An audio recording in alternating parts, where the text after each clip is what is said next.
अब तक हमने जाना 6 एंटी सेड्यूसर्स के बारे में, लेकिन अब बात करेंगे उन 2 सबसे डेंजरस कैटेगरीज की जो तुम्हारा चार्म अंदर से खा जाती है बिना तुम्हें खुद को समझ आए। ये वो लोग होते हैं जो सब कुछ सही करते दिखते हैं, लेकिन उनका एक आदत उन्हें कभी चार्मिंग बनने ही नहीं देता। क्या तुम भी उनमें से एक हो? आज पता चलेगा, चलो देखते हैं। 7th, the reactor, the one who overreacts to everything. Reactors वो लोग होते हैं जो हर छोटी सी बात को वर्ल्ड वार बना देते हैं। उनके इमोशंस कभी स्टेबल नहीं होते, कभी बिना वजह के गुस्सा, कभी अननेसेसरी ड्रामा, कभी बस इमोशनल एक्सप्लोजन। ये लोग अपनी इमोशंस के पपेट बन जाते हैं। इनके साथ रहना एक टाइम बम के साथ बैठने जैसा है, पता नहीं कब फट जाए। सोचो टॉम हैंसन को, जब समर उसे थोड़ा इग्नोर करती है तो बंदा पूरी दुनिया को ट्रेजेडी बना देता है। और सीन में हार्ट ब्रेक का ओवरडोज, जैसे लाइफ का पर्पस ही खत्म हो गया हो। रिएक्टर से जैसे टॉम हैंसन अपनी इमोशंस को कंट्रोल नहीं करते, बल्कि उन्हें स्टेज परफॉर्मेंस बना देते हैं। और जब तुम अपनी इमोशंस पे कंट्रोल खो देते हो तो सामने वाला तुम्हें सीरियस नहीं ड्रामेटिक समझने लगता है। अब रसेल ब्रांड को देखो, शुरुआती करियर में बंदा वॉकिंग फायर क्रैकर था। इंटरव्यूज में ऐसा लगता था जैसे कैफीन उसके ब्लड में नहीं, उसका ब्लड कैफीन में हो। हर बात, हर जोक, हर reaction over the top. Overreact करने से तुम लोगों का अटेंशन जरूर ले लेते हो, पर रिस्पेक्ट खो देते हो। लोग तुम्हें इंटरेस्टिंग नहीं एग्जॉस्टिंग समझने लगते हैं। कंट्रोल ही चार्म है, रिएक्शन नहीं। और रिस्पॉन्स सेडक्शन है। जो हर सिचुएशन में कंपोज्ड रहता है वही सबसे ज्यादा मैग्नेटिक लगता है। सोचो तुम्हारा एक दोस्त जो ट्रैफिक में थोड़ा सा जाम देखते ही चिल्लाने लगता है, अरे भाई क्या कर रहे हो सब लोग। तुम उसे किसी बात पे डिसएग्री कर दो तो तुरंत इमोशनल हो जाता है, मुझे समझता ही नहीं कोई। हर बात पे हाइपर या इमोशनल हो जाता है, जिससे धीरे धीरे लोग उससे दूर रहने लगते हैं, क्योंकि कोई भी हर वक्त एक इमोशनल रोलर कोस्टर पे राइड नहीं लेना चाहता। इमेजिन करो एक ऐसी लाइफ जिसमें तुम्हारा रिमोट किसी और के हाथ में हो। तुम खुद से नहीं दूसरों के मूड से चलते हो। कोई तारीफ करे तो खुश, क्रिटिसाइज करे तो उदास, और इग्नोर करे तो फ्रस्ट्रेट। यही होता है रिएक्टर मेंटालिटी। ये लोग जिंदगी में रिस्पॉन्स नहीं देते, बस रिएक्ट करते हैं। जैसे टीवी के रिमोट पे चैनल चेंज हो रहा हो पर टीवी कुछ कह नहीं सकता।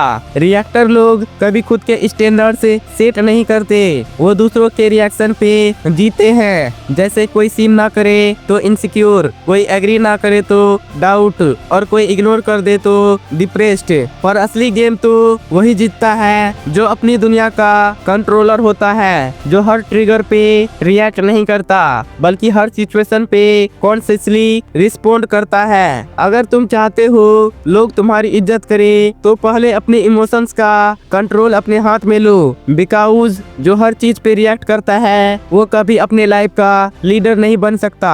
ध्यान दो बॉस, थोड़ा चिल करो। हर बात पे ओवर रिएक्ट करना अट्रैक्टिव नहीं डिस्ट्रक्टिव होता है। लोग उन्हीं के साथ रहना पसंद करते हैं जो इमोशनली स्टेबल और बैलेंस्ड होते हैं, ना ज्यादा ड्रामा ना ज्यादा desperation. 8th, the vulgarian, the one who speaks without a filter. Vulgarians वो लोग होते हैं जिनके पास एक टॉक्सिक सुपर पावर होती है, लोगों को अनकंफर्टेबल फील कराना।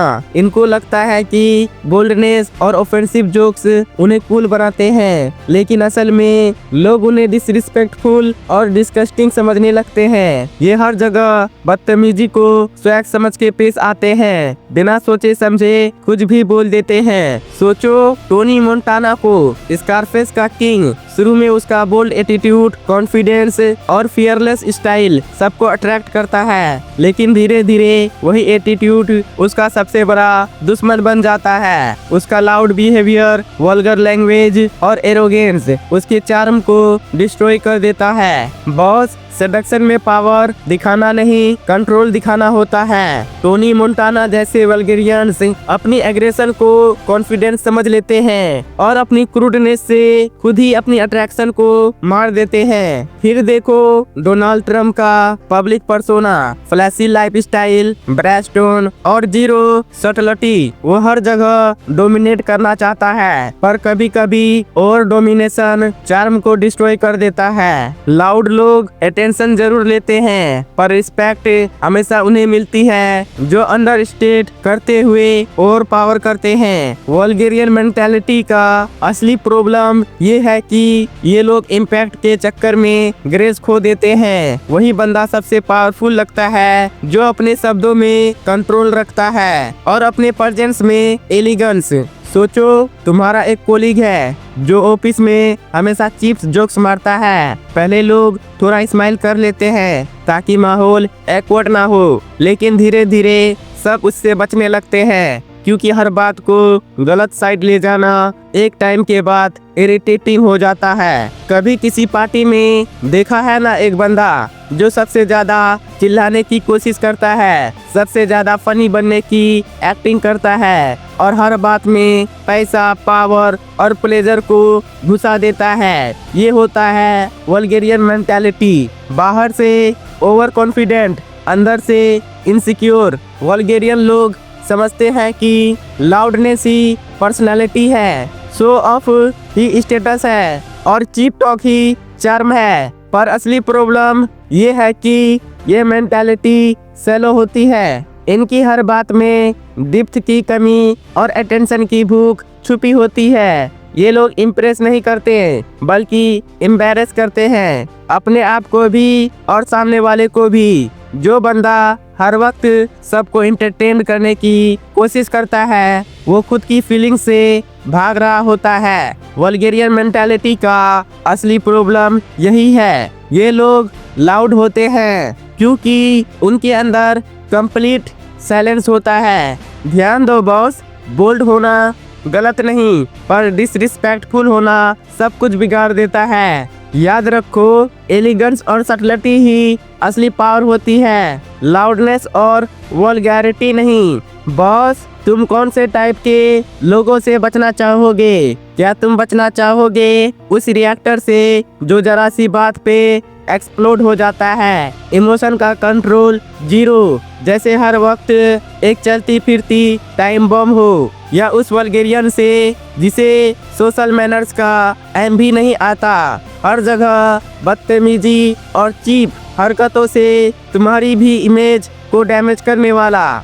सोच समझकर रहो बॉस। अगर तुम्हारे आसपास ऐसे लोग हैं तो समझ लो इनसे दूर रहना ही बेहतर है, क्योंकि कभी ना कभी इनका असर तुम पर भी पड़ सकता है। अब तुमने एंटी सेड्यूसर्स के सारे 8 टाइप्स को समझ लिया। सेडक्शन का गेम जितना अट्रैक्टिव है उतना ही फ्रेजाइल भी है। जो गलतियां हम जाने अनजाने में करते हैं वही हमारे चार्म को खत्म कर देती है। पर अब तुम रेडी हो, क्योंकि जो अपने फ्लॉज को पहचान लेता है वही अपने चार्म को कंट्रोल कर सकता है। पर गेम यही खत्म नहीं होता, क्योंकि नेक्स्ट वीडियो में हम बात करेंगे the 18 types of the seducers victims की, जो सिर्फ मैनिपुलेटेड नहीं होते बल्कि अपने दर्द को सेडक्शन का सेंटर बना देते हैं। नेक्स्ट पार्ट तुम्हें ये समझाएगा कि कौन तुम्हें सेड्यूस कर रहा है और कैसे तुम बिना जाने विक्टिम बन रहे हो। अगर तुमने फर्स्ट या सेकेंड पार्ट नहीं देखा तो डिस्क्रिप्शन में लिंक दिया गया है, जाके देख लो, क्योंकि ये सीरीज इनकम्प्लीट है बिना उन वीडियोस के।